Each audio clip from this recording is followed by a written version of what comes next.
Israel modificó sus planes de invasión tras escuchar el consejo de Estados Unidos. Me equivoqué, dice Netanyahu y elimina su tuit con acusaciones contra agencias de seguridad israelíes. Reportan que Israel y Hamas aún mantienen negociaciones, aunque a un ritmo mucho más lento. El orden civil empieza a quebrarse. Miles de personas saquean almacenes de la ONU en Gaza. Estados Unidos afirma que Israel debe proteger la vida de las personas inocentes en la franja de Gaza. Es ya la postura que da a conocer Estados Unidos. Israel publica una lista de altos mandos del movimiento palestino Hamas, según él, modificados y eliminados. Musk afirma cualquier uso de Starlink en la franja de Gaza será coordinado con Estados Unidos y también con Israel.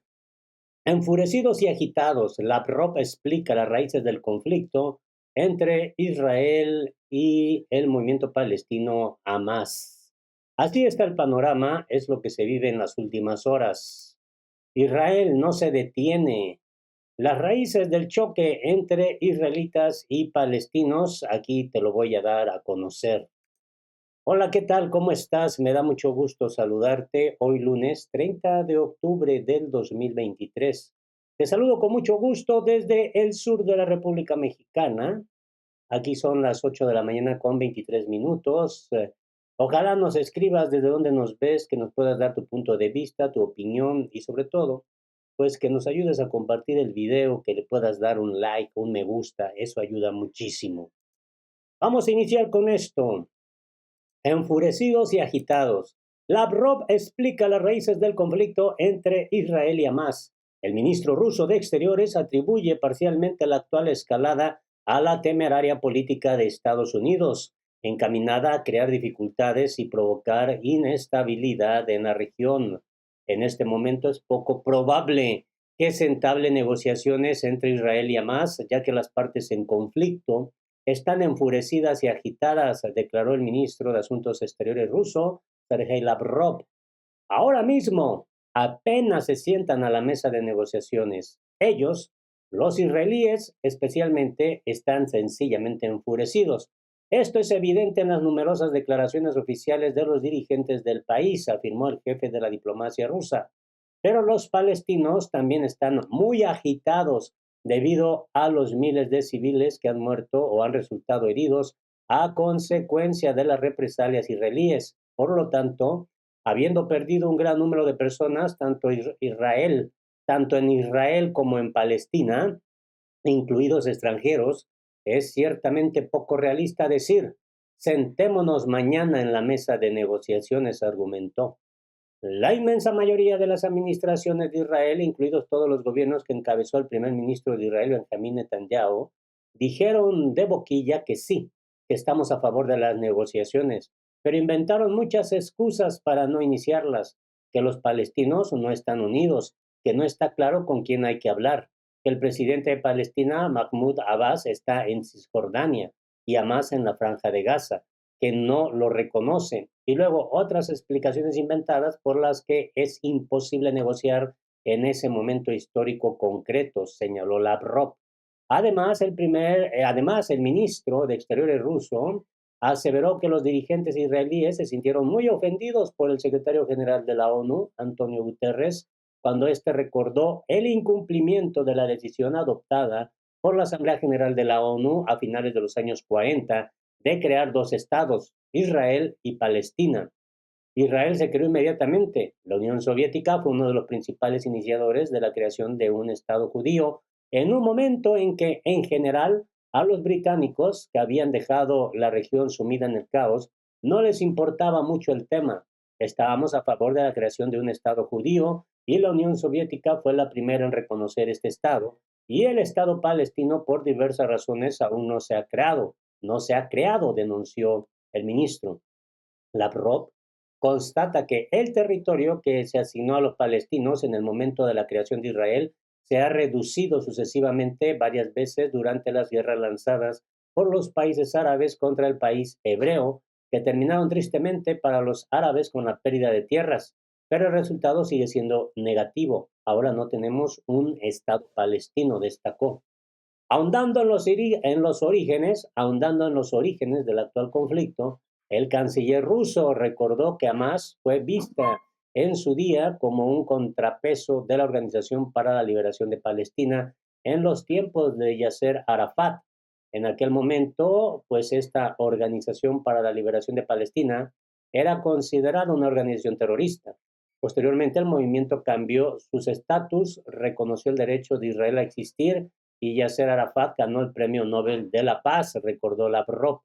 Pero cuando Hamas ya era una estructura política establecida en torno al 2006, si no me equivoco, todo el mundo estaba a favor de organizar elecciones y de unir Gaza y Cisjordania política y administrativamente. Por aquel entonces aún era posible hacerlo, incluso sobre el terreno. Se habló de construir un paso elevado para las conexiones ferroviarias y por carretera, pero para eso había que esperar a los resultados de las elecciones en Gaza, explicó. Yo era mismo ministro entonces y Condoleezza Rice era secretaria de Estado de Estados Unidos y los estadounidenses simplemente hicieron de la celebración de elecciones en la Franja de Gaza su principal tarea, porque allí tiene que haber democracia, recordó Lavrov. Según el jefe de la diplomacia rusa, tras analizarse la situación sobre el terreno, el equilibrio de fuerzas, Moscú advirtió que el estado de ánimo de la opinión pública era radical y que el resultado podría no ser tan favorable a las negociaciones directas con Israel. Se negó categóricamente a aceptar estos argumentos. No, se han anunciado elecciones, hay que celebrarlas. Las celebraron, Hamas ganó y los estadounidenses no reconocieron inmediatamente los resultados de estas elecciones, recordó Lavrov. Está la temeridad de su política, a no ser que se trate de frío cálculo, que consiste en crear dificultades por cualquier medio y provocar inestabilidad aquí, para después llegar y arreglarla a su antojo, criticó el ministro. Por lo tanto, por supuesto, enviamos señales a los israelíes, mantenemos plenos contactos con ellos, nuestro embajador se comunica con ellos regularmente, enviamos una señal sobre la necesidad de seguir buscando una solución pacífica y de no completar la anunciada estrategia de tierra quemada en Gaza. Ahí está una postura muy importante que da a conocer Rusia a través del ministro de Asuntos Exteriores.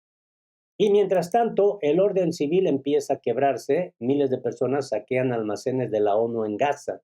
Según la organización, los residentes se llevaron harina de trigo y otros artículos básicos de supervivencia. Miles de personas saquearon almacenes de alimentos de la Agencia de la ONU para los refugiados de Palestina en la Franja de Gaza, informó el organismo a través de un comunicado.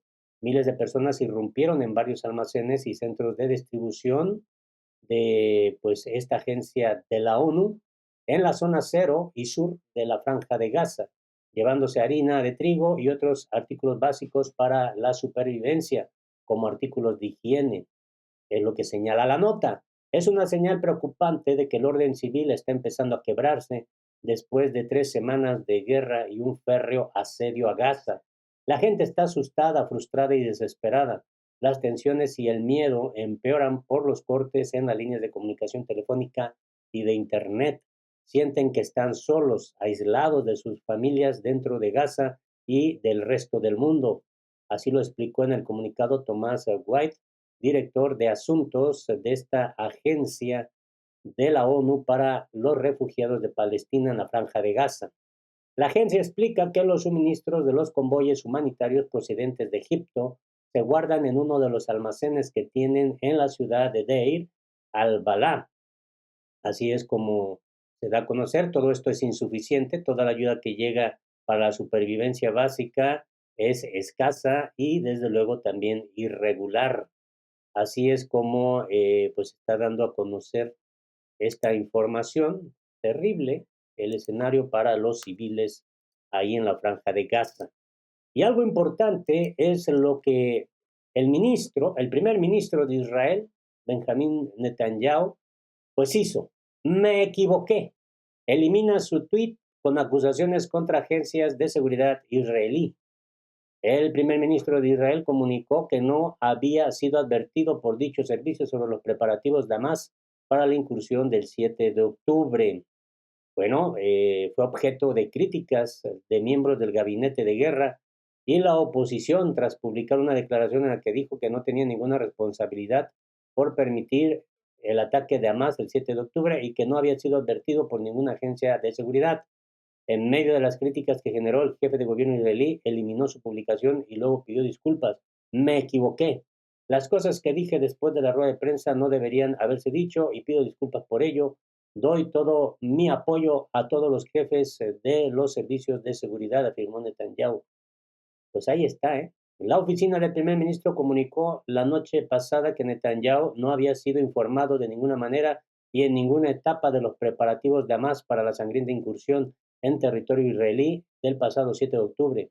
Todas las instancias de seguridad, incluidos el jefe de la Agencia de Seguridad y el jefe de la inteligencia militar de las Fuerzas de Defensa de Israel, evaluaron que Hamas se mantenía disuadido y estaba interesado en un régimen de calma en marcha, dice el comunicado. Dicho comunicado se emitió ante reportes erróneos de lo contrario, precisa el documento que coincide con declaraciones publicadas y borradas por Netanyahu. Pues Benny Gantz, exministro de Defensa y actual miembro del gabinete de guerra, expresó que el primer ministro debe retractarse de su declaración de anoche y dejar de abordar la cuestión. Bueno, a final de cuentas, también en esa misma línea se pronunció Gadi Eisenkot, miembro del gabinete de guerra, diciendo: pido al primer ministro que deje de criticar los sistemas bajo su responsabilidad en este momento. Es esencial dar pleno apoyo a los jefes del sistema de seguridad y estar a su lado, sin condiciones. Por su parte, Yair Lapid, el líder de la oposición y ex primer ministro, acusó a Netanyahu de cruzar una línea roja.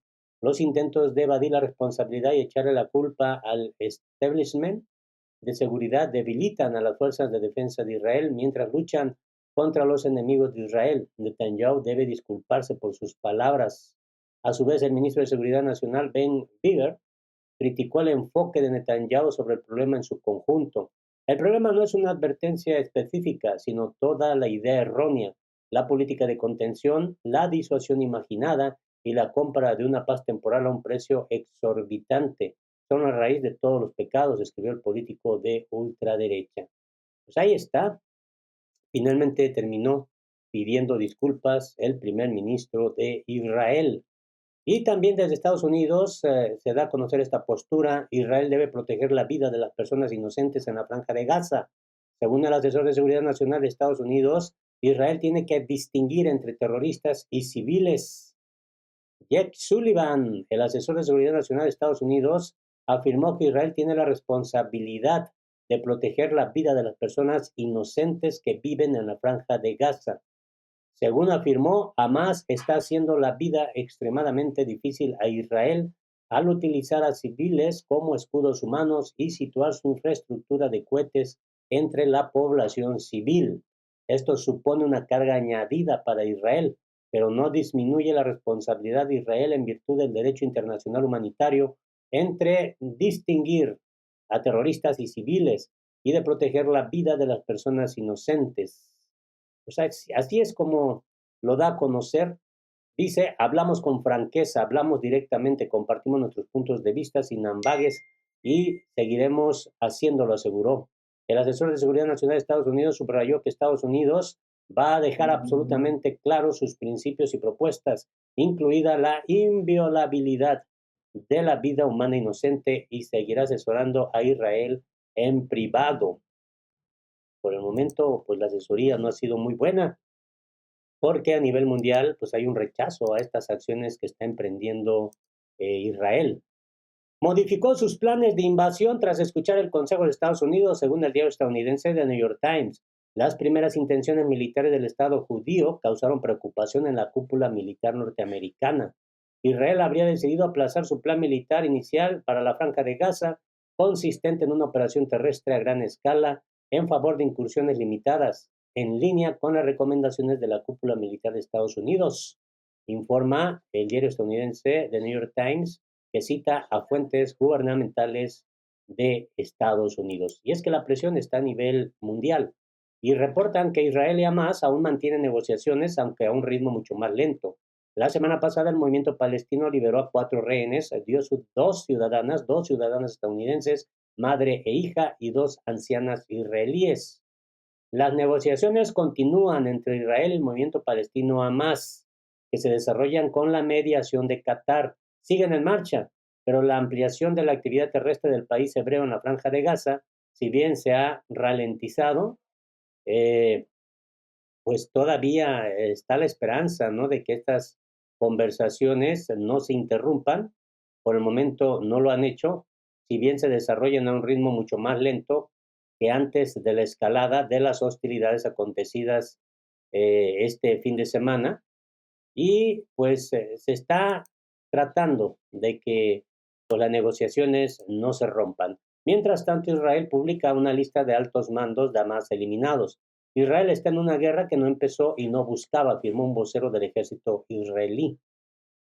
Y bueno, menciona varios nombres. Las fuerzas de defensa de Israel destacan a los siguientes miembros del movimiento palestino catalogado por Tel Aviv como terrorista: a Shadi Barud, jefe adjunto de la inteligencia militar de Hamas; Fuad Abu, ministro de Economía del movimiento; Jamila al-Shanti, integrante del buró político; Zakaria Abu Muar, miembro del buró político y socio estrecho del actual líder de Hamas en la Franja de Gaza; Rateb Abu Shaiban, comandante de las fuerzas navales en la Brigada Gaza; Ayman Nofel, jefe del Comando Central de Campos de Hamas y el jefe de inteligencia militar; y Hasem Abu Rabba, jefe de aviación. Bueno, esto es lo que da a conocer Israel de las supuestas bajas de altos mandos del movimiento palestino Hamas. Y mientras tanto, el empresario Elon Musk comunicó que no se encenderá ninguna de las terminales de comunicación por satélite Starlink en la Franja de Gaza sin coordinarlo con los gobiernos de Estados Unidos e Israel. Haremos una comprobación de seguridad tanto con el gobierno estadounidense como con el israelí antes de encender una sola terminal, señaló el magnate en respuesta a una publicación del ministro de Comunicaciones de Israel, Lomo Kari, donde anunció su intención de cortar lazos con Starlink tras la decisión del empresario de proporcionar esos sistemas de internet satelital al enclave palestino. Con respecto a mi mensaje, ninguna terminal Starlink ha intentado conectarse desde Gaza. Si alguna lo hace, tomaremos medidas extraordinarias para confirmar que se utiliza únicamente por razones humanitarias, subrayó Musk en la red social X. Pues así está el panorama, amigas y amigos, una situación, la verdad, muy triste, muy lamentable que se está viviendo en la Franja de Gaza. Ojalá me des tu punto de vista, tu opinión como siempre es importante. Yo te saludo desde el sur de la República Mexicana. Los errores fueron míos, los aciertos son de Dios. Sonríe, sonríe y sea feliz. Hasta la próxima.